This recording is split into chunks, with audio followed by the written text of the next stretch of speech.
Continuing on, our second reading moves forward in Elijah's story, verses 9 to 13. Listen for the word of the Lord. At that place he came to a cave and spent the night there. Then the word of the Lord came to him, saying, "What are you doing here, Elijah?" He answered, "I have been very zealous for the Lord, the God of hosts. For the Israelites have forsaken your covenant, thrown down your altars, and killed your prophets with the sword. I alone am left, and they are seeking my life to take it away." The Lord said, "Go out and stand on the mountain before the Lord, for the Lord is about to pass by." Now there was a great wind, so strong that it was splitting mountains and breaking rocks in pieces before the Lord.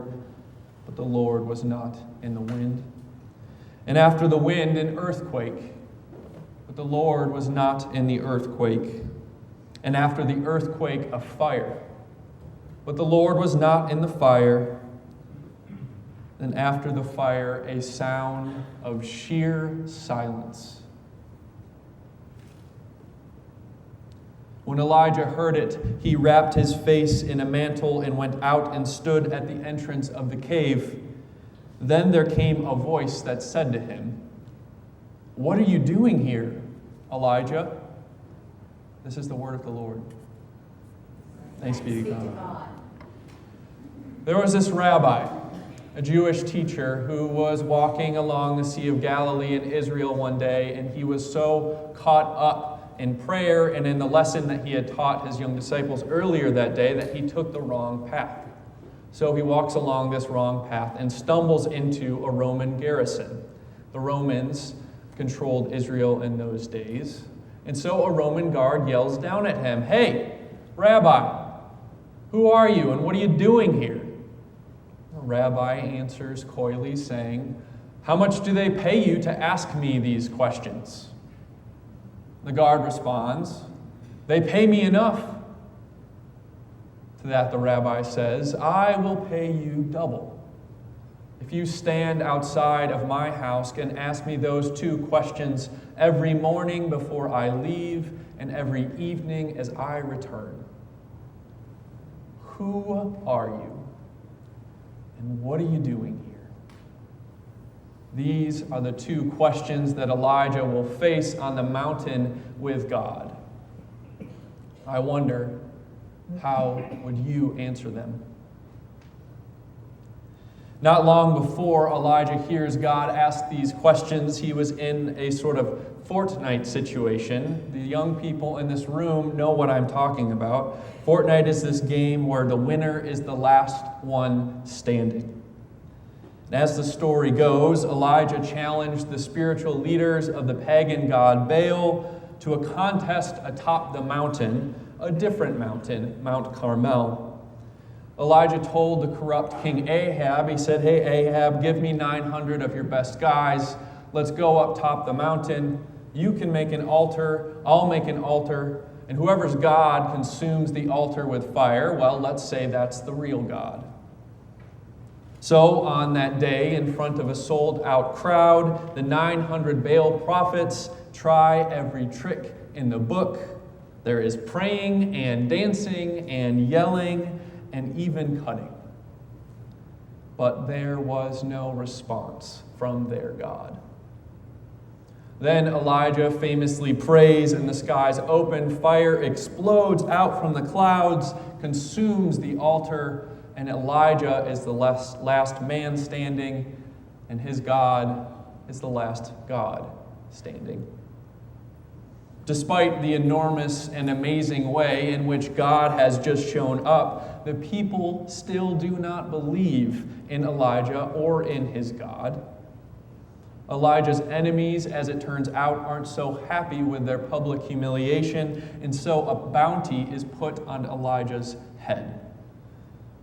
No surprise, Elijah then quickly puts in his 2 weeks' notice and retreats into the wilderness alone. In the midst of his despair, God meets him, God feeds him and gives him provision, and then says, "Elijah, why don't you hike 125 miles through the wilderness over to Mount Sinai? I'll meet you there. To give you some context, that's like hiking from Salisbury to Raleigh. If highways 85 and 40 were a 120-degree wilderness covered in dark, jagged mountains for as long as the eye can see. So Elijah goes. The text tells us exactly how long Elijah's journey took.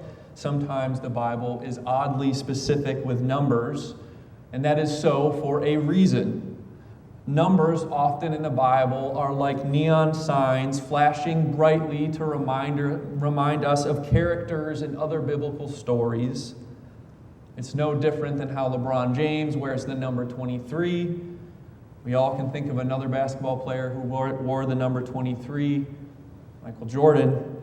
Every time LeBron puts on that jersey, we all think of the Chicago Bulls and all the championships Michael Jordan won. That number will always remind us of another person. Well, so it is with Scripture. And 40 is one of the biggest numbers there is. For 40 days it rained as Noah and his family built their ark. For 40 years Israel would wander the Sinai wilderness just as Elijah now wanders it. For 40 days and 40 nights Moses sat on top of Mount Sinai arguing and speaking with God. Most interestingly, for 40 days and 40 nights, Jesus was tested in the wilderness by the devil before his ministry began. So when we hear that Elijah is wearing the number 40, we ought to know that something huge and significant is about to occur. Once he arrives, Elijah spends his night in the cave, alone, exhausted, hungry from the journey. He has no idea what God is up to. And then comes a voice. What are you doing here, Elijah? Now, I think this is kind of a comedic moment, actually. The Bible, as it turns out, has a good sense of humor, because I imagine when Elijah heard that question, he said, "What do you mean, what am I doing here? You told me to be here. I just hiked 125 miles to be here." God responds, "Elijah, why don't you hike a bit further, up to the top of the mountain, just over there, and I'll show up." When Elijah arrives, a great tornado sweeps through, destroying everything in its path. But God is not in the tornado. The earth begins to shake, but God is not in the earthquake. The sky opens and fire comes down from the clouds, but God is not in the fire. And then comes the sound of sheer silence. And God is there in the silence. Now, to be honest with you, I don't really like the fact that God shows up in the silence. I would rather have the God of the tornado, the God of the earthquake, the God of the fire. I would rather it be so blatantly obvious that God exists and that God's presence is in my life. I want undeniable, indisputable proof that God is around. Wouldn't that be nice? Wouldn't then all of these pews be so full that we'd have to build another church building just to fit all the people? And after all, isn't that the kind of proof that Elijah was seeking just 40 days earlier with the prophets of Baal on the mountaintop, when the fire did come down and God did show up? And even then, the people still do not believe. Beyond just proof, I think Elijah wants God to show up in the ways that God already has in the past. See, Elijah knew his Bible, and he knew it well. He knew that in those other stories from the book of Exodus, our second book of the Bible, that when God would show up on this very mountain Elijah now stands upon, God would show up in three ways: in wind, and in earthquake, and in fire. Elijah wants a God who is predictable, whose presence is familiar and safe, a God who can be controlled. And if I'm honest, so do I. But as the Saint C.S. Lewis said of Aslan, a lion in the god figure from the Chronicles of Narnia, he is a good lion, but he is not tame. The first thing we encounter in the wilderness with Elijah is that our God is not tame. Our picture of God as a stagnant, angry, grumpy, passive old man in the clouds couldn't be further from the truth. And by the way, that is the way that our world generally thinks about our God. But God is dynamic. God is the living God. God is alive. God will show up in our world in ways we would never imagine, in worship services and music and styles that we don't prefer, in people that we've disregarded or dislike, in our enemies, in the poor, in the meek, in the disabled, in the lowly.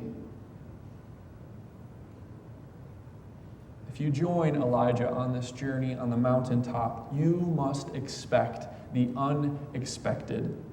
Expect the living God of Israel to show up in surprising and challenging and, yes, even annoying ways. What could be more unexpected than God showing up in the silence?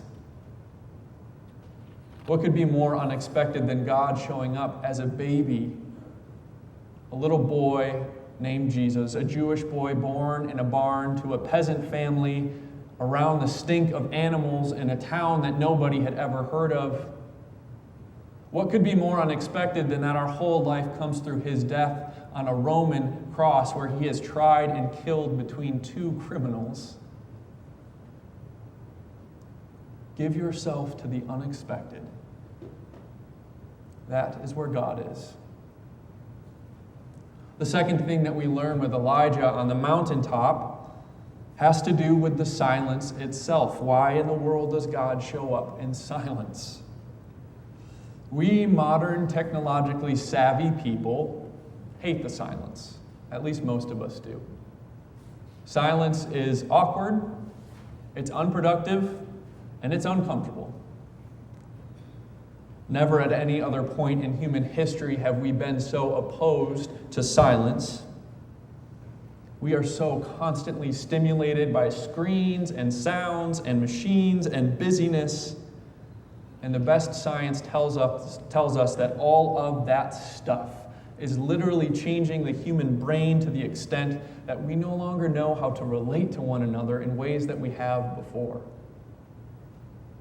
And beyond that, science also tells us that the next mental health crisis may in fact come because of this overstimulation. We need silence more than we ever have. So if we strip it all away, we strip away the tornadoes of our busyness, the earthquakes that constantly fill every moment of every day with noise and something to do and something to check off our to-do list, if we put out the fires of our constant need to talk at one another and to market ourselves to the world on a variety of platforms, if we take all of that away, what will we find? See, I wonder if we're actually afraid of the silence. Because it is there, when all is stripped away, that we will really discover how we are really doing. What is really going on in our hearts. We may even discover all of the stuff that we have put around us in the place of God's presence. So I ask you, when's the last time you were silent before your Maker? Give yourself to the gift of silence. That is where God is. The last thing we learn about with silence on the mountaintop with Elijah is how to answer one of life's most poignant questions. What are you doing here? Elijah's entire encounter with God is directed by this important question. We ought to pay attention in the Bible when it repeats itself, and here God repeats himself twice. He says to Elijah, "Elijah, what are you doing here?" What I find most significant about this question is not how God asks it, but when God asks it. God asks Elijah that question twice when he is utterly alone. So much so that the 2 times God asks him, "What are you doing here?" Elijah answers saying, "I am alone."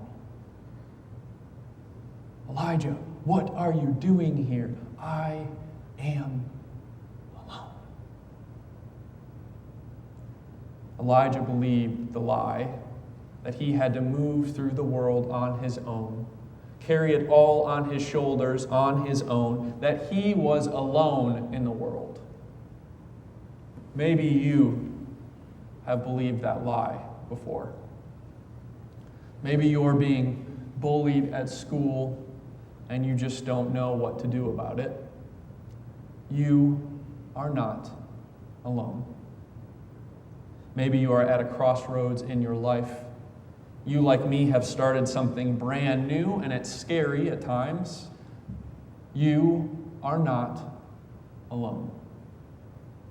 Maybe you're thinking about college and your future and relationships and friendships and you have no idea what's out in front of you. You are not alone.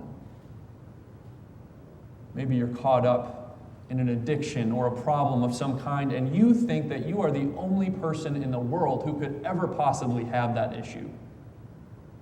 You are not alone. Maybe you have lost people, friends, family, neighbors, and you've never felt quite whole. You are not alone. It is precisely when Elijah is most alone that God shows up near him. And beyond just showing up, he points him toward a new community. Right after Elijah sits atop the mountain, do you know where he goes? He goes to meet a friend named Elisha. That's what God tells him to do. And this friendship, this new relationship, literally saves Elijah's life. What are you doing here, Elijah? Go and find a person to be with. We are meant to be for and with one another in this world. We are not meant to move about this world alone. We are not alone. God's creative answer to that pervading question, what are you doing here, ironically, is often right in front of us. In fact, today, it's right here. It's people, friends, spouses, parents. And look around you. Look at all the people in this room. People. The body of Christ. That is why we are here. So whatever mountains you may climb this week, whatever wilderness you may trudge through, whatever storms may rage, whatever tornadoes twist you, earthquakes shake you, fire consumes you, may you know that you can give yourself to the unexpected, because that is where God is. You can give yourself to the gift of silence, because that is where God is. You can give yourself to the arms of others. That is where God is.